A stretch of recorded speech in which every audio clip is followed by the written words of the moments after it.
प्यारे बच्चों, हमने कल आपको जो है क्वेश्चन नंबर यानी कि पिछली एक्सरसाइज 5.3 के क्वेश्चन नंबर 30 तक आपको करवा दिए थे। इसके बाद में हमने ये भी समझा था आपको कि पदों का चयन किस प्रकार किया जाता है, ये भी समझा था। लेकिन मैं फिर आज एक बार दोबारा से फिर लिख रहा कि यदि हमें पदों का चयन करना विषम विषम पदों का चयन करना एपी में, तो किस तरीके से करेंगे। यदि पद हमारे पास एक है, विषम है, तो हम पहला एक को ए लेंगे। यदि 3 है तो बीच का पद ए, बाई तरफ एक डी घटा दो, दाई तरफ एक डी जोड़ दो, तो 3 पद एपी में आ गए। यदि 5 के हुए तो इधर फिर एक डी घटा दो, इधर एक डी जोड़ दो। जब इधर एक डी घटाओगे तो ए -2d और इधर ए +2d हो जाएगा। यदि इसी तरह से अगर जो 7 लेने तो एक डी इधर घटा दो, एक डी इधर जोड़ दो, 7 पद हो जाएंगे।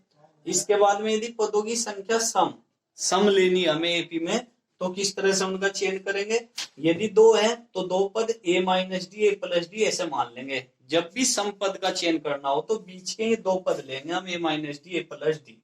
इसके बाद में 4 पद है सम, तो 2d इधर घटा दो, 2d इधर जोड़ दो, तो a -3d a+3d होगा, 4 पद हो गए। यदि 6 लेने तो इसमें फिर 2d घटा दो, -5d हो गया, इधर 2d जोड़ देंगे तो a +5d हो गया। यदि 8 लेने तो 2d फिर घटा दो, a -7d और इधर 2d जोड़ेंगे +8d हो जाएगा। तो ये सम पदों का चयन इस तरीके से हम कर लेंगे।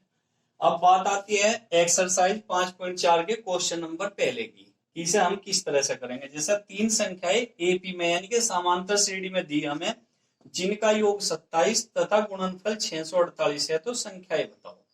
तो सबसे पहले हम क्या करेंगे, 3 पद लेंगे हम। कौन कौन से, ये जो यहाँ से 3 पद हमने विषम माने, इस तरह से 3 पद ले लेंगे और 3 पदों का जो भी योगफल दिया इन तीनों के योगफल के बराबर रख देंगे और गुणनफल भी इन तीनों के गुणनफल करके बराबर रख देंगे।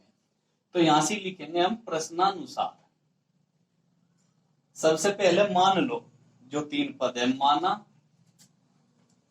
एपी में 3 संख्याएं क्या लेंगे, बीच की तो a और इधर एक डी घटा दो और इधर एक डी जोड़ दो, तो ये 3 संख्याएं आ गई एपी में। अब प्रश्नानुसार लिखेंगे, प्रश्नानुसार इन तीनों का योगफल a -d + a + a+d बराबर कितने के दिया, 27 के। ये 27 के बराबर दिया। d से d कट गया, 1 और 1 और 1 3a हो गया, बराबर किसके आ गया, 27 के। 3 9 27, a का मान आ गया हमारे पास 9।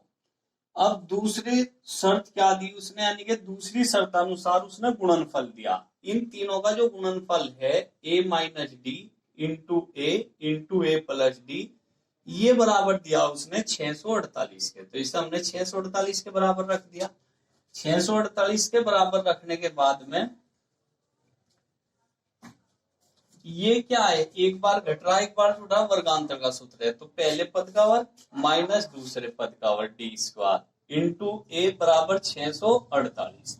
अब a का मान हमने ऊपर निकाल लिया था, क्या a का मान 9, तो a बराबर 9 रखने पर इसके अंदर a बराबर 9 रख दो। जब 9 रखेंगे तो इसका स्क्वायर कर देंगे, -d² × a की जगह यहाँ पे 9 और बराबर किसके, 648 के। 9 सते 63, एक बच गया, 9 दूनी 18, जब 8 उतारेंगे 18 बच गया, 9 दूनी 18।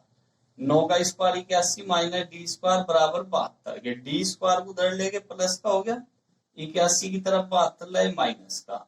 जब 81 में से 72 जाएगा 9, तो d बराबर क्या आ गया, +-3। तो हमारे पास d आ गया, a आ गया। अब हमें तीनों पद लिखने, अतः एपी में 3 पद, 3 संख्याएं जो हमने मानी थी, 3 संख्याएं। यदि a बराबर 9 और d बराबर 3, यानी कि d बराबर हमने 3 ले लिया प्लस कर, a बराबर 9, एक d बराबर -3 भी होगा यहाँ से, लेकिन प्लस का ले लेंगे पहले, इससे निकाल लेंगे।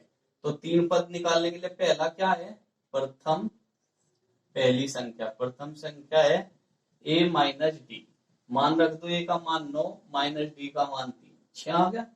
दूसरी संख्या है हमारे पास a का मान क्या है, 9। तीसरी संख्या क्या माननी थी हमने, तीसरी संख्या माननी थी हमने a + d, a का मान 9 + d का मान 3, ये आ गया 12। तो ये तीनों संख्याएं हमने निकाल दी। 6, 9, 12। यदि हम इन्हें तीनों को जोड़े तो योगफल इनका 27 ही आना चाहिए। 9, 6, 15, 12 कितना होता है 27। 27 इसने कहा था। एक उसने कहा था इनकी गुणा जो है 648 के बराबर है। 12 नंबर 108 और गुणा 6 करो, 6 48 और 6 गुणा भी इनकी 648 के बराबर आती है। अब इससे अगला क्वेश्चन है, एक क्वेश्चन इससे अगला,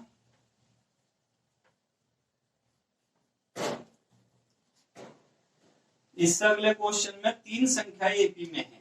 दूसरे क्वेश्चन में माना 3 संख्या, माना 3 संख्याएं, यानी कि उसने 3 संख्याएं एपी में दिया, उनका योगफल 21, प्रथम और तृतीय पद का गुणनफल द्वितीय से 6 अधिक है। तो तीनों संख्याएं बताओ।